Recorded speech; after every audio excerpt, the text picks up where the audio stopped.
We love when our fans say hi to us, but we don't necessarily love it all the time. This video is sponsored by Simply Safe. In February of 2020, we finished this house and moved into basically our dream home. You saw the entire process, we filmed it. I think we have over 40 videos of our house. So why in the world would we want to move away from our dream home? There's lots of reasons, but we'll get into it. In today's video, we're gonna cover all of the reasons why we are actually considering moving away from our beautiful home, and what would we build and where would we move if we did move. So let's explain all this. First of all, Leslie, the house that you designed is beautiful. Thank you. I love the house. I love everything about it. Would you design a very similar house? It would be super similar because I love everything about it. I love the design on the outside, the exterior, the interior. The design is perfection, so it would be kind of hard. So I think minor changes yes. to this floor plan. So it's not necessarily us moving because we don't like our house. We actually love this house. I even love the books that are turned backwards inside of the house. One thing that has changed since our last home video is we have neighbors finally. The house that was getting built right here next door to us is finished and the people have moved in. It took them about 2 years to build. We have neighbors across the street on the other side. Luckily, we still have our beautiful view looking out at this mountain, but across kitty corner, they are framing this house. Our same builder, Christensen Homes, are building this beautiful home, kitty corner from us, so. Those guys are cool. I told you earlier that this video is sponsored by Simply Safe. During the pandemic, the cost of everything to build a home has skyrocketed. And so there's been some bad actors that have come in and done some really bad things. This is hundreds of thousands of dollars of wood. And what's happening is some people are coming in the evenings and they're taking wood and throwing it in the back of the trucks and they're stealing it. Or they're going into houses and taking out all of the appliances and stealing them while the house is under construction. When we were in our rental home before we bought this house, we used Simply Safe for the doorbell and the security system. But now for the first time, a very highly requested feature, an outdoor wireless camera, is something that Simply Safe now does. So last night, Jonathan came over. We set up a camera on this 2x4 so that he could survey in the day and in the night this property so that nobody would steal something. Or if they did, we would catch them. So check this out. Oh. On the very end of this, you can set up a Simply Safe 1080p camera basically anywhere outdoors. There's a very easy to change battery that goes inside of here. You just have to have the base set up in your home, which we have connected in my studio, so the Wi-Fi reaches out here. You connect the magnetic base to here, and you can just put the camera at whatever angle you want. Now via the Simply Safe app, you can see exactly what the camera is seeing. See, look. There's Hunter, right there. Say hi, Hunter. Hi. So there's a security camera. It's 1080p. At nighttime, it does have a night mode. You can zoom in 8 times, and it also notifies you whenever something is happening, or you can talk through it. You can hear the audio, or you can talk through the camera. And the nice thing is there is interactive monitoring services that are available where they can call the police. We have some security cameras already built in to our homes. At this point, we don't need additional cameras, but if you're somebody that is looking for a security system and you're not building a house from the ground up and you'd like to add something, check out the link in the description. Simply Safe is offering 20% off of their interactive monitoring service and the first month free if you use the link in the description that is simplysafe.com/whatsinside. I kind of wonder if we should put a camera on top of Zach's head and let you guys have access to it so you always know what Zach is seeing. Maybe not a good idea. So yes, we really do love our neighborhood. We love our home, but it's all about the location. So.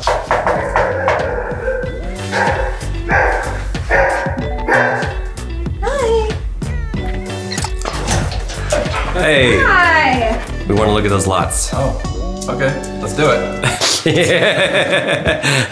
Not staged at all. Okay, be faster answering the door. Let's try again. Okay, so we came over to Jonathan's house. He is going to take us to the lot. We asked him to come to the door and say, yeah, okay, let's go. And then, yeah, we're not the best actors here. Okay, so Jonathan Christensen, he built our home. You know Jonathan and Susan.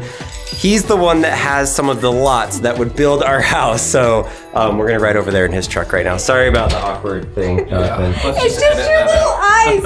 Your eyes went to Dan, to me, to it's like this. Are you developing all the lots inside of this neighborhood?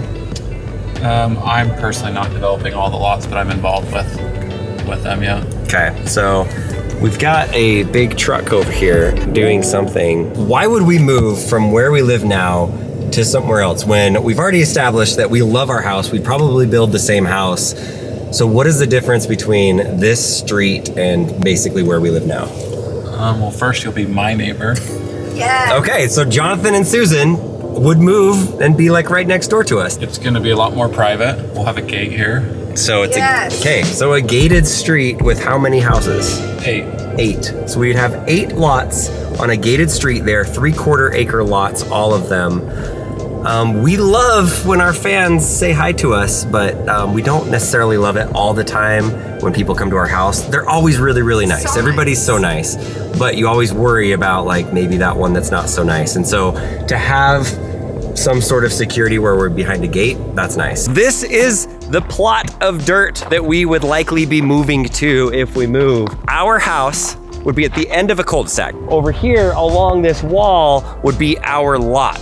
Now, if you follow this wall all the way down on this side, this is where the Christensen's lot would be. The one thing about this lot is there is one house over here on the side that's been here for quite a while.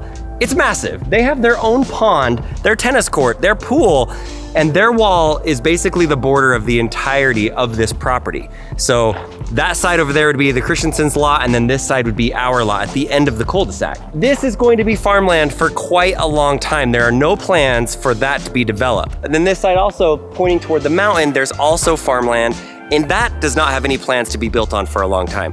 So whether you build on that side or this side, you shouldn't have any house behind you for a long time. Now, we love where we live right now, but at some point, somebody's going to build a big house behind us and our view will be completely gone. So you have the Pine Valley Mountain view, but then this side, you have the temple view. There is a temple getting built right down there that's going to be a really big, beautiful temple. And if you are on this side, you will be able to see the temple. It's not quite as pretty of a view as what nature and Pine Valley Mountain, but for me, I really want to be able to have a south-facing back side of the house so that I can get the solar panels full efficiency versus where we're at right now, where we're facing to the east and the west. When can we start building? When is this neighborhood going to be ready? Probably January, February-ish, so the first of the year. That'll be like the asphalt, everything, and then we can start breaking ground, building the house if we have plans ready. But there are 3 things, 3 very specific things that we would change if we did build this same house again. First, the size of the girls' bedrooms. It may look big on camera, but it actually is a little bit smaller. And as you can see, Claire does dance, so she always is wanting to do dance in here. It's kind of small for that. Lincoln's room is plenty large, but the number 2 thing that we would change with the house, this is Lincoln's closet. And as you can see, he has lots of shoe boxes and lots of clothes, and he's not very good about hanging up his stuff. So we could use more drawers. He only has this many drawers and it is packed inside, and he needs a bigger spot for his shoes. A small thing, but it would be nice to have. This one you guys are probably gonna laugh about, but we need more garage space. Yes, we still have the blue Roadster. We are shipping it out this next week to Eli. Sad, goodbye. But Lincoln, like we said, is turning 16 soon. We will likely have another vehicle inside of the garage. We have so many electric bikes. We have all of these ones. We have 2 that are in the box here that we haven't even pulled out yet. We have our Tesla over here. We have some storage over here for some of our merch. And we also do have the RV garage, which would work great, except we put a golf simulator inside of there. I'd like to take this garage and take the studio and attach the studio to this, and then maybe just like a little mini kitchen. It could be like a mini apartment that's out and attached to the garage. The 4th thing that we will change, and we will for sure change this because I really, really want this to be effective. We do have solar, but it's very inefficient. It's only like half of the day that it actually works. I want to take that part of the roof and have it be completely solar and all facing south. That's why we would buy the south-facing lot. And then all day long when the sun is out, it's gonna be shining on it. It's gonna be super efficient, super effective. Let's use them what it's intended for. Look how tall Leslie is right now. She wants me to not throw her in the pool. I know, please don't. I kind of wanna just jump in. Don't, please. Don't? Okay. All right, so make the decision right now. Are we moving to the new lot or not? I didn't think we were making it right now. Make the decision. If you say the wrong answer, I'm throwing you in. Is it what? We haven't even talked about it though. I go back and forth. I go back and forth, truly. Like I really do. Oh, I don't know if that's the right answer. What's the right answer? We have to talk about it still. We're gonna talk about it. We'll tell you on a later episode. we would be neighbors and basically best friends, which is pretty cool. Sorry about the awkward thing, Jonathan. It's just your little eyes. Your eyes went to Dan, to me, to it's like this. Why are you laughing all the time? Know. I don't know.